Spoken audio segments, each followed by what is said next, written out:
എല്ലാവർക്കും നമസ്കാരം. ഒരു പുതിയ യാത്രാ വീഡിയോയിലേക്ക് എല്ലാവർക്കും സ്വാഗതം. നമ്മുടെ ഈ വർഷത്തെ യാത്ര തുർക്കിയിലേക്കാണ്. കുവൈറ്റിൽ നിന്നും ഇസ്താംബുളിലേക്ക് പോയിട്ട് തിരിച്ച് ട്രബ്സോണിൽ നിന്ന് കുവൈറ്റിലേക്ക് വരിക. ഇതാണ് പ്ലാൻ. തുർക്കിക്കകത്തും നമ്മൾ പല യാത്രകളും പ്ലാൻ ചെയ്തിട്ടുണ്ട്. അതിൻ്റെ വിശദവിവരങ്ങൾ പിന്നീട് നമുക്ക് വഴിയെ കാണാം. ജസീറ എയർവേസിൽ കുവൈറ്റിൽ നിന്ന് ഇസ്താംബുൾ ഇൻ്റർനാഷണൽ എയർപോർട്ടിലേക്കാണ് യാത്ര ചെയ്യുന്നത്. ഇസ്താംബുളിൽ തന്നെ 2 എയർപോർട്ടുകളുണ്ട്. ഇസ്താംബുൾ ഇൻ്റർനാഷണൽ എയർപോർട്ടും സബീഹ എയർപോർട്ടും. നമ്മൾ ഇസ്താംബുൾ ഇൻ്റർനാഷണൽ എയർപോർട്ടിലാണ് ചെന്നത്. ലോകത്തിലെ തന്നെ ഏറ്റവും തിരക്കേറിയ ഏറ്റവും വലിയ എയർപോർട്ടുകളിലൊന്നാണ് ഇസ്താംബുൾ എയർപോർട്ട്. അവിടെ നമ്മൾ പ്ലെയിൻ ഇറങ്ങിക്കഴിഞ്ഞാൽ നല്ലൊരു ദൂരം നടന്നിട്ട് വേണം ഇമിഗ്രേഷൻ ഏരിയയിലോട്ട് എത്താനായിട്ട്. തുർക്കിഷ് എയർലൈൻസിൻ്റെ ഹബ് കൂടിയാണ് ഇസ്താംബുൾ എയർപോർട്ട്. നമ്മൾ വേഗം തന്നെ നമ്മുടെ ഇമിഗ്രേഷൻ നടപടികളൊക്കെ വളരെ സുഗമമായിട്ട് പൂർത്തീകരിച്ചു. അവിടെ നിന്ന് നമ്മൾ ഒരു ബസ്സിൽ കയറി നമ്മളുടെ ഹോട്ടലിലേക്ക് പോകാനാണ് പ്ലാൻ. ഹോട്ടൽ സ്ഥിതി ചെയ്യുന്നത് ഇസ്താംബുളിൻ്റെ യൂറോപ്യൻ സൈഡിലാണ്. അങ്ങോട്ടുള്ള ബസ് യാത്രയിൽ തന്നെ നമുക്ക് ഏകദേശം ഒരു ഇസ്താംബുൾ സിറ്റിയുടെ ചെറിയൊരു ഐഡിയ കിട്ടും. ഇസ്താംബുൾ സിറ്റി കംപ്ലീറ്റ് കുന്നുകളിൽ ചുറ്റപ്പെട്ടാണ്. കുന്നുകളുടെ എല്ലാം ഇടിച്ചു നിരത്തിയാണ് ഈ സിറ്റി ഉണ്ടാക്കിയിരിക്കുന്നത്. എയർപോർട്ടിൻ്റെ ഏരിയ കഴിഞ്ഞ് സാധാരണ ജനവാസ ഏരിയകളിലേക്ക് ബസ് ഓടി തുടങ്ങി. അങ്ങനെ സാധാരണ ആൾക്കാരുടെ ജീവിതമൊക്കെ കണ്ടുകൊണ്ട് നമ്മൾ അതൊക്കെ ഹോട്ടലിൻ്റെ അടുത്തേക്ക് പോകുന്നത്. ഹോട്ടൽ സ്ഥിതി ചെയ്യുന്നത് എമിനൂനു എന്ന് പറയുന്ന സ്ഥലത്താണ്. അതായത് ഇസ്താംബുളിൽ ഏറ്റവും പ്രമുഖമായ സ്ഥലമാണ് സുൽത്താൻ അഹമ്മദ്. സുൽത്താൻ അഹമ്മദിൻ്റെ വളരെ അടുത്താണ് എമിനൂനു. നെക്സ്റ്റ് സ്റ്റോപ്പ് എന്ന് വേണമെങ്കിൽ പറയാം. ഇസ്താംബുളിൽ ബോസ്ഫറസ് കടലെടുക്കുന്ന ക്രോസ് ചെയ്തിട്ട് പല തുരങ്കങ്ങളും ധാരാളം പാലങ്ങളും ഉണ്ട്. നമ്മൾ തുരങ്കങ്ങളോ പാലങ്ങളോ കടന്നു വേണം ഈ യൂറോപ്യൻ അല്ലെങ്കിൽ ഏഷ്യൻ സൈഡിലോട്ട് അങ്ങോട്ടും ഇങ്ങോട്ടും പോയി യാത്ര ചെയ്യാനായിട്ട്.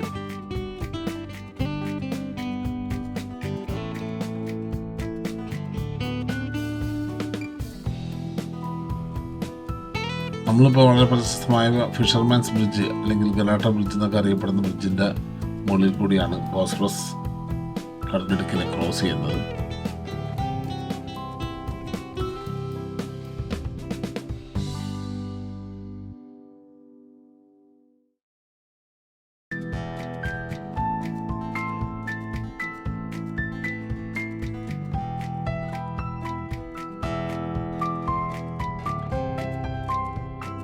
ഹോട്ടലിലെത്തി നമ്മൾ ചെക്ക് ഇൻ നടപടികളൊക്കെ പൂർത്തിയാക്കി.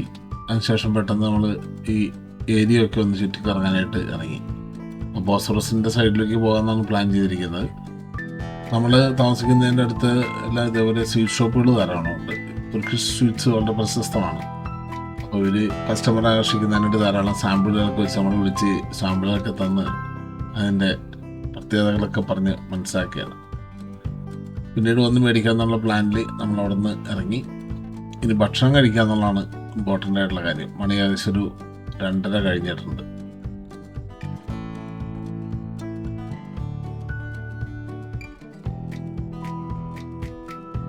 തൊട്ടടുത്ത് തന്നെയുള്ള റെസ്റ്റോറൻറ്റിലോട്ട് ചെന്നു. അവിടെ ചെന്ന് നമ്മളൊരു ഡോണർ കബാബും പൊമഗ്രാനൈറ്റ് ജ്യൂസും ഒക്കെ ഓർഡർ ചെയ്ത് നമ്മൾ ഫുഡൊക്കെ പെട്ടെന്ന് തന്നെ വന്നു.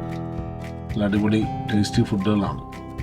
തുർക്കി എന്ന് പറയുന്നത് തന്നെ ഒരു ഫുഡിൻ്റെ ഹെവനാണ്. വിവിധങ്ങളായ ഫുഡുകൾ നമുക്ക് എൻജോയ് ചെയ്യാം.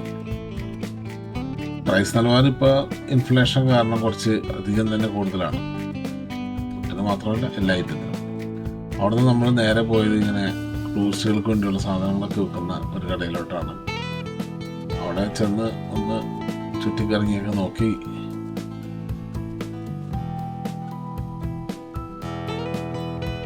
കടയുടെ ചെന്നപ്പോഴാണ് നമുക്ക് ഒരു അഫ്ഗാനിസ്ഥാൻകാരൻ എമീറിനെ പരിചയപ്പെട്ടത്. എമീർ നമുക്ക് കുറച്ച് തുർക്കിഷ് ചായ, അതായത് പല ഫ്ലേവറിലുള്ള ചായകളൊക്കെ തന്ന് നമ്മളവിടെ ഇരുത്തി അവൻ്റെ കടയിലെ കാര്യങ്ങളൊക്കെ കാണിച്ചു തരാൻ തുടങ്ങി. ധാരാളം പല തരത്തിലുള്ള വിഭവങ്ങൾ ഉള്ള കടയാണ്. സ്വീറ്റ്സ് ഉണ്ട്, ഫ്ലേവേർഡ് ആയിട്ടുള്ള ചായകളുണ്ട്, പലതരം പൂക്കൾ സംസ്കരിച്ചിട്ട് അത് ചായയിൽ ചേർത്ത് കഴിക്കുന്നുണ്ട്, സുഗന്ധദ്രവ്യങ്ങളുണ്ട്.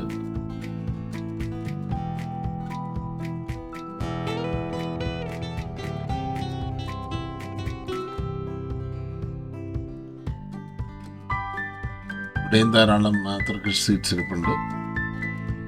അതേപോലെ തന്നെ പല തുർക്കിഷ് ഡിലൈറ്റ് എന്ന് പറയുന്ന ഐറ്റംസ്, നമ്മൾ ജോർജിയയിലൊക്കെ കിട്ടുന്ന ചുർച്ചിക്കാല, അതേപോലെ ഫ്രൈഡ് നട്ട്സ്.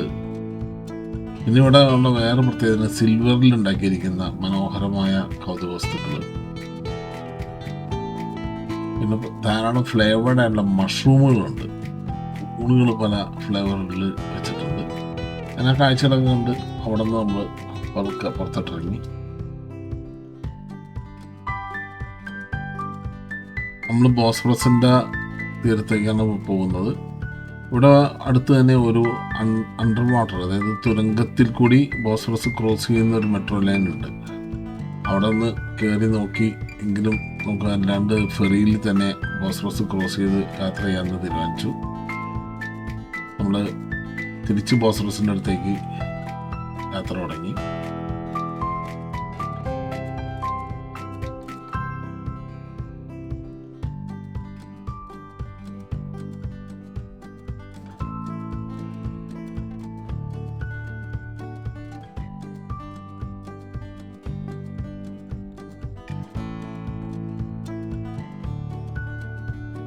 ഇവിടെ നല്ല ചൂടുണ്ട്. കുവൈറ്റിലെ ചൂടിൽ നിന്ന് രക്ഷപ്പെടാമെന്ന് കരുതിയാണ് ഇവിടെ വന്നത്. പക്ഷേ ഇവിടെ അതിലും നല്ല ചൂടും ഒപ്പം തന്നെ ഹ്യൂമിഡിറ്റി ഉണ്ട്. പക്ഷേ കടലിൽ നിന്നുള്ള നല്ല കാറ്റുണ്ട്. അതായത് നടക്കാനായിട്ട് പ്രത്യേകിച്ച് ബുദ്ധിമുട്ടൊന്നുമില്ല, നല്ല രസമാണ്. ധാരാളം പേര് ഇവിടെ എത്തിയിട്ടുണ്ട്. വീട്ടിൽ 4-5 മണിയായി. നമ്മുടെ സഞ്ചാരത്തിൽ പറയുന്ന എന്താ പറയുക, ചെസ്നട്ട് വിൽപ്പനക്കാരനെ അവിടെ കണ്ടു. ഇവിടെ നിന്ന് നമ്മൾ ഒരു ലോക്കൽ ഫെറിയിലാണ് പോകുന്നത്. ടൂറിസ്റ്റ് ബോട്ടല്ല, സാധാരണ ഇവിടുത്തെ യാത്രക്കാർ സഞ്ചരിക്കുന്ന ലോക്കൽ ഫെറിയിലാണ് പോകുന്നത്. നമ്മൾ എയർപോർട്ടിൽ നിന്ന് തന്നെ ഇസ്താംബുൾ കാർട്ടിൻ്റെ ടിക്കറ്റ് എടുത്തിട്ടുണ്ട്. ആ ഇസ്താംബുൾ കാർട്ടിൻ്റെ ടിക്കറ്റ് ഉണ്ടെങ്കിൽ നമുക്ക് ബസ്സിലും ട്രാമിലും ഫെറിയിലും ഒക്കെ എത്ര വേണമെങ്കിൽ സഞ്ചരിക്കാം. തീർന്നനുസരിച്ച് ഇസ്താംബുൾ കാർട്ടിൽ ചാർജ് ചെയ്ത് കൊടുത്താൽ മതി. നമ്മൾ ആ ടിക്കറ്റ് ഉപയോഗിച്ചിട്ടാണ് ഈ ബോട്ടിൽ ഫെറിയിൽ കയറിയത്. 3 നിലയിലുള്ള വലിയ ഒരു കൂറ്റൻ ബോട്ടാണ്. ധാരാളം യാത്രക്കാർ ഓൾറെഡി ഉണ്ട്. ഞാൻ ബോട്ടിൽ കൂടി പോകുമ്പോൾ നമുക്ക് ഇത് നല്ല മനോഹരമായ ഒരു ഇസ്താംബുളിൻ്റെ വ്യൂ കിട്ടും.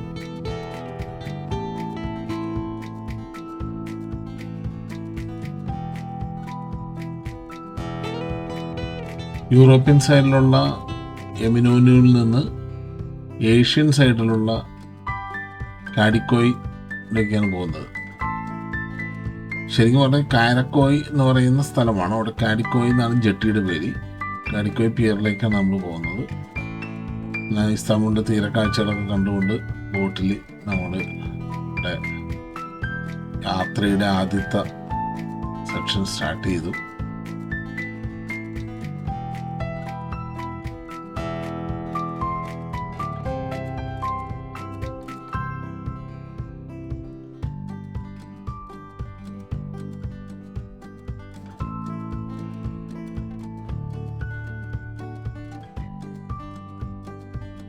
ധാരാളം യാത്രക്കാരും ഒക്കെ ആയിട്ട് തീരത്തുള്ള പല കാഴ്ചകളും കണ്ടുകൊണ്ടാണ് നമ്മൾ യാത്ര ചെയ്യുന്നത്.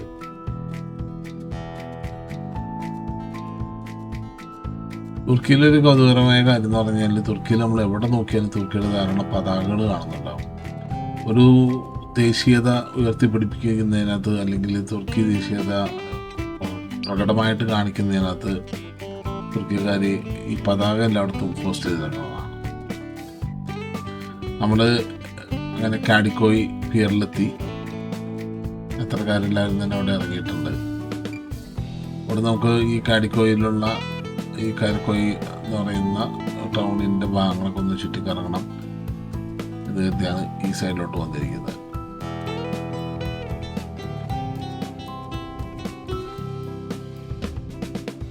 അത്യാവശ്യം നല്ല ചൂടും കാര്യങ്ങളൊക്കെ ഉണ്ടെങ്കിലും ഇവിടെയും ഈ സൈഡിലും ധാരാളം ആൾക്കാർ കടൽക്കാറ്റേറ്റ് ഇരിക്കുന്നുണ്ട്. അതുപോലെ തന്നെ ധാരാളം ടൂറിസ്റ്റുകളും ഈ സൈഡിലുണ്ട്.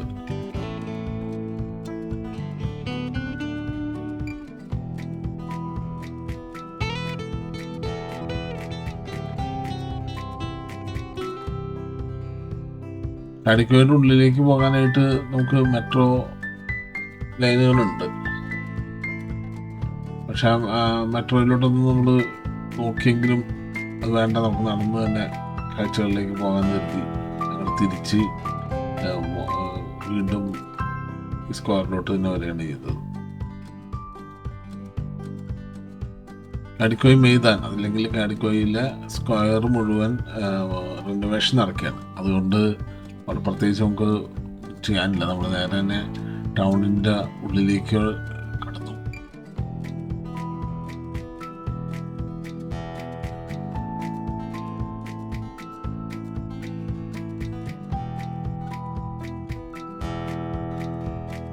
വൈകിട്ടായപ്പോഴേക്കും ടൗണിൻ്റെ ഈ സ്ട്രീറ്റുകളിലുള്ള 2 സൈഡിലുള്ള കടകളിലൊക്കെ നല്ല തിരക്കായി. റെസ്റ്റോറൻറ്റുകളിലെല്ലാം ആൾക്കാർ വന്നു തുടങ്ങി. ധാരാളം റെസ്റ്റോറൻറ്റുകളുള്ള ഒരു സ്ഥലമാണ്. ഇവിടെ ടൂറിസ്റ്റുകളും ലോക്കൽസും എല്ലാവരും ധാരാളമായിട്ട് നിൽക്കുന്ന ഒരു സ്ഥലമാണ്. കാടിക്കോയിലെ ലോക്കൽ മാർക്കറ്റ് വളരെ പ്രശസ്തമാണ്. ഇതവിടുത്തെ തന്നെ ഒരു ലോക്കൽ മാർക്കറ്റിൻ്റെ ഭാഗമാണ്. ഒരു മിലിറ്ററി യൂണിഫോമൊക്കെ വിൽക്കുന്ന കടയുണ്ട്. ഇപ്പോഴത്തെ പുതിയ നിയമം അനുസരിച്ച് മിലിറ്ററി യൂണിഫോമുകൾ മിലിറ്ററിക്കാരല്ലാത്തവരാരും തന്നെ ലഗേജിൽ കൊണ്ടുപോകാൻ പാടില്ല എന്നുണ്ട്, പ്രത്യേകിച്ച് ദുബായിലേക്ക് പോകുന്നവരൊക്കെ. ഇവിടെയൊക്കെ ഒന്ന് കറങ്ങി ചെറിയ നോട്ട്ബുക്കൊക്കെ വാങ്ങിക്കാനായിട്ടുള്ളൊരു പ്ലാനിലാണ്.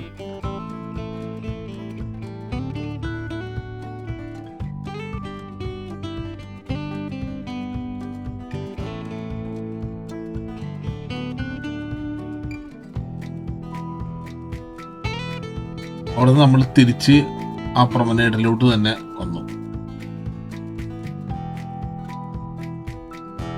വന്നപ്പോഴാണ് ഒരു കാഴ്ച കണ്ടത്. കുട്ടികൾ ഈ കടലിടുക്കിലേക്ക് ചാടി നീന്തിക്കൊണ്ടിരിക്കുകയാണ്.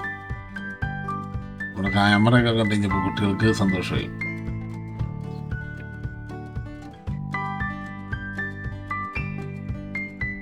അതുകൊണ്ട് ഓരോരുത്തർ അവരുടെ അഭ്യാസ പ്രകടനങ്ങൾ സ്റ്റാർട്ട് ചെയ്യാൻ തുടങ്ങി. നേരെ കരയിൽ നിന്ന് ഡൈവ് ചെയ്യാണ് വെള്ളത്തിലോട്ട്.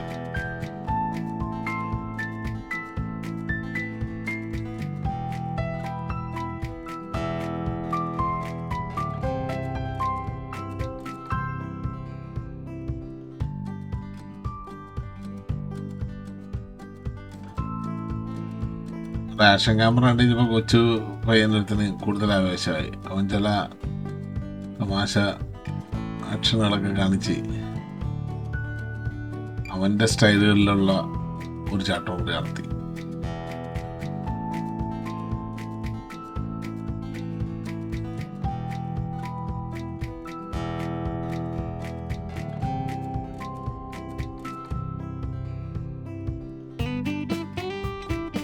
അങ്ങനെ കുട്ടികളെ പിന്നിട്ട് നമ്മൾ ചെന്നത് പ്രാവിന് തീറ്റ കൊടുക്കുന്ന സ്ഥലത്തേക്കാണ്.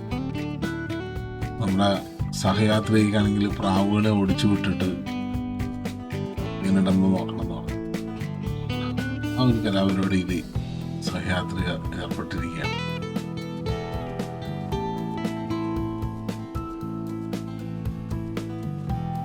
കുറച്ച് മുന്നോട്ട് കടന്നു കഴിഞ്ഞപ്പോൾ നമ്മൾ അവിടെ ഹൈദരാപാസ എന്ന് പറയുന്ന ഒരു മോസ്കിൻ്റെ അടുത്ത് എത്തി. 1917 പണിത മോസ്കാണ്.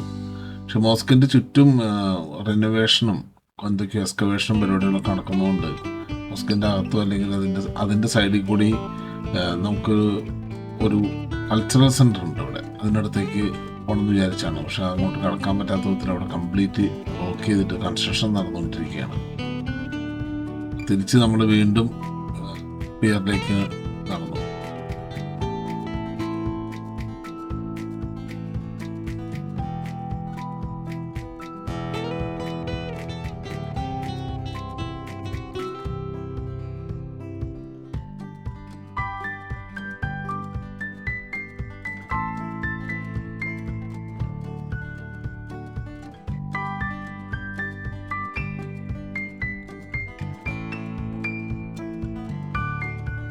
വൈകിട്ട് 6 മണിയായെങ്കിലും സൂര്യനൊട്ടും താന്നിട്ടില്ല.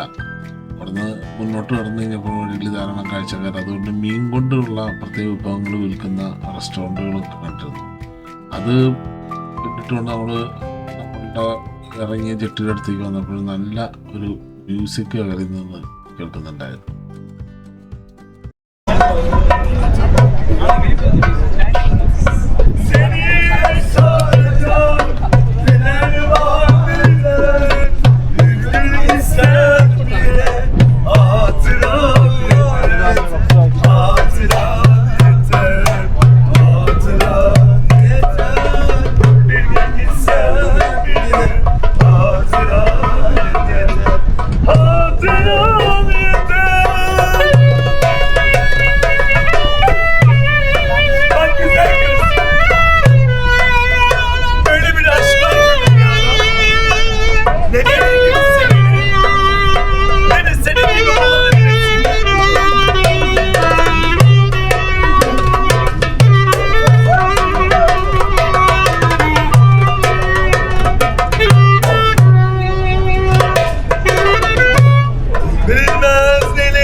മ്യൂസിക് ഒക്കെ കേട്ട് കഴിഞ്ഞാൽ അവിടെ നിന്ന് നമ്മുടെ ടൗണിൻ്റെ മറ്റൊരു ഭാഗത്തേക്ക് നടന്നു.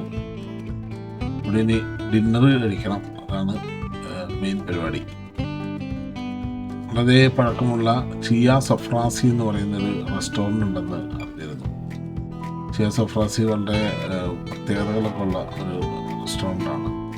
ലോക്കണ്ട സ്പെഷ്യാലിറ്റീസ് എന്നറിയപ്പെടുന്ന ഭക്ഷണങ്ങൾ കിട്ടുന്ന റെസ്റ്റോറൻ്റാണ് ഈ ചിയ സഫ്രാസി. അത് അനാറ്റോലിയൻ സ്റ്റൂ ഒക്കെ കിട്ടും. അനാറ്റോലിയൻ സ്റ്റൂ എന്ന് വെച്ച് കഴിഞ്ഞാൽ വളരെ സ്ലോ ആയിട്ട് വേവിച്ച ഇറച്ചി വിഭവങ്ങളാണ്. റെസ്റ്റോറൻറ്റ് അന്വേഷിച്ചാണ് നടപ്പ്. ഇവിടെ ചുറ്റും റെസ്റ്റോറൻ്റാണ്. അപ്പോൾ ഇതിനിടയിൽ നിന്ന് ഈ ചിയ സഫ്രാസി കണ്ടുപിടിച്ചെടുത്തു നമ്മൾ.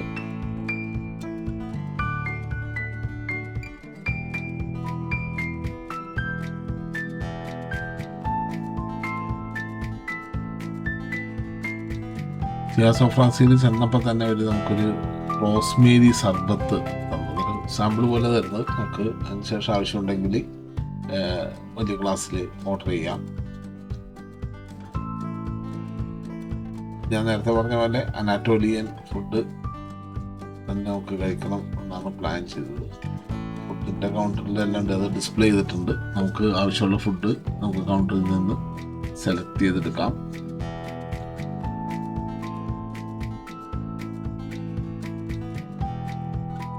പല വിധത്തിലുള്ള സ്റ്റൂകൾ വെച്ചിട്ടുണ്ട്.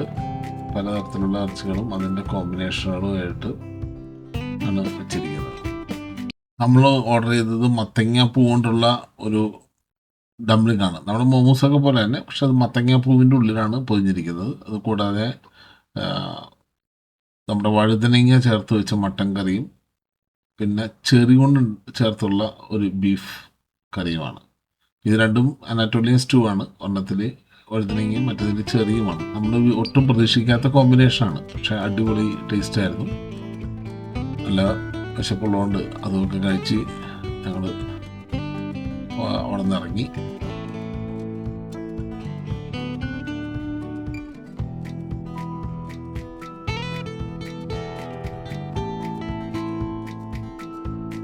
തിരിച്ച് നമ്മൾ ടൗണിലോട്ട് എത്തിയപ്പോൾ തന്നെ ടൗണിൽ നല്ല തിരക്കായിട്ട്, ശരിക്കും പറഞ്ഞു കഴിഞ്ഞാൽ യാത്രക്കാർ നിറഞ്ഞൊഴുകയാണ്. സ്ട്രീറ്റുകളിലെല്ലാം ലൈറ്റുകളൊക്കെ ഇട്ട് കടകളെല്ലാം ആക്കി വെച്ചിട്ടുണ്ട്.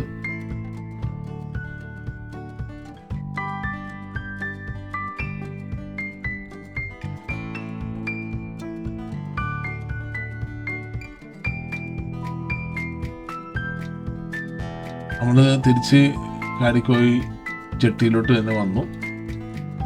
കാടിക്കോയി ജെട്ടിയുടെ അകത്ത് ധാരാളം വെൻഡിങ് മെഷീൻസ് കാണാം. ഈ വെൻഡിങ് മെഷീൻസ് എല്ലാം തന്നെ നമ്മൾ നേരത്തെ പറഞ്ഞ ഇസ്താംബുൾ കാർഡ് റീചാർജ് ചെയ്യുന്നതിന് വേണ്ടിയുള്ള മെഷീൻസാണ്. കാർഡ് അവിടെ വെച്ചിട്ട് നമുക്ക് പൈസയോ ATM കാർഡൊക്കെ യൂസ് ചെയ്ത് റീചാർജ് ചെയ്യാം. അത് നമ്മൾ നേരെ അടുത്തൊരു ബോട്ട് എടുത്തുകൊണ്ട് നമ്മൾ ഹോട്ടലിലിരിക്കുന്ന എമിനോട്ട് പോകാം എന്നുള്ള പ്ലാനാണ്.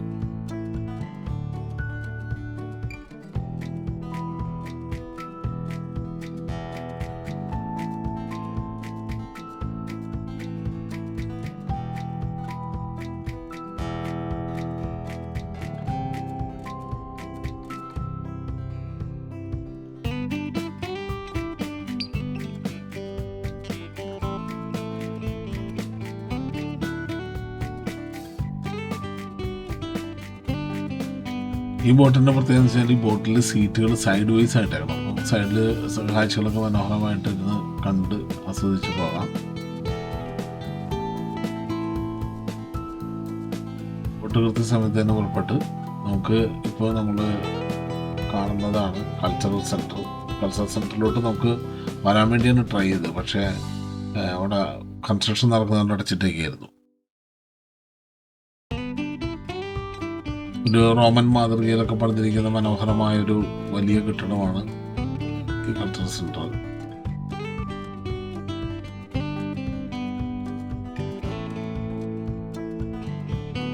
ബോസ്ഫറസിൻ്റെ ഈ കാരക്കോയ് സൈഡിൽ ഒരു പോർട്ടും കൂടി ഉണ്ട്. ചെറിയ പോർട്ടാണ്, പക്ഷെ അവിടെ സൈഡുകളും ഒക്കെ നമുക്ക് കാണാൻ പറ്റും.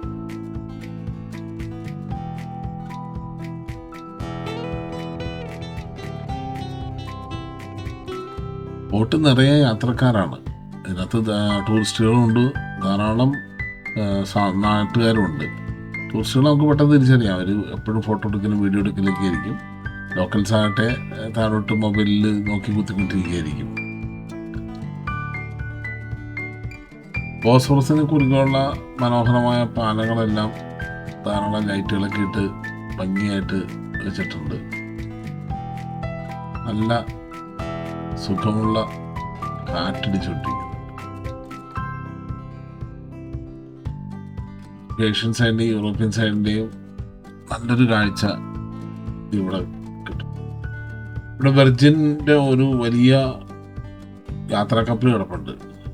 ഐ ലവ് ഇസ്താംബുൾ എന്നൊക്കെ പറഞ്ഞ് എഴുതി ലൈറ്റൊക്കെ ഡിസ്പ്ലേ ചെയ്ത് മനോഹരമാക്കി വെർജിൻ്റെ ഒരു കൂട്ടൻ യാത്രാ കപ്പലാണ് ഇസ്താംബുളിൽ എടുത്തിരിക്കുന്നത്. ധാരാളം ചെറിയ ഉല്ലാസ നൗകകളും ഈ സമയത്ത് ബോസ്ഫറസിൽ കാണാൻ പറ്റുന്നുണ്ട്.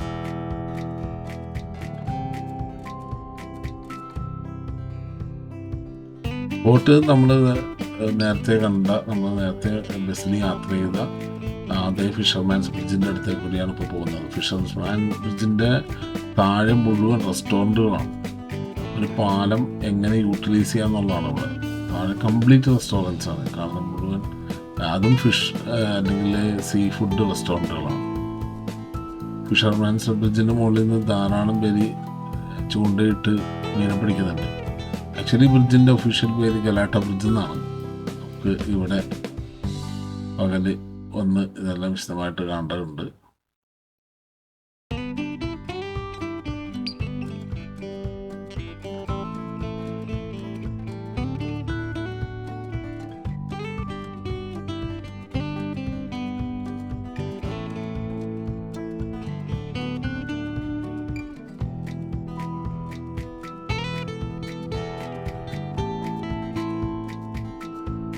ഫിഷർമാൻസ് ബ്രിഡ്ജ് ക്രോസ് ചെയ്തിട്ട് ബോട്ട് എമിനോനുവിൻ്റെ അടുത്തേക്ക് എത്തിത്തുടങ്ങി. അകലെ എമിനോനുവിലെ പ്രധാന നിർമ്മിതികളെല്ലാം കാണാം. മനോഹരമായ വണ്ടികൾ.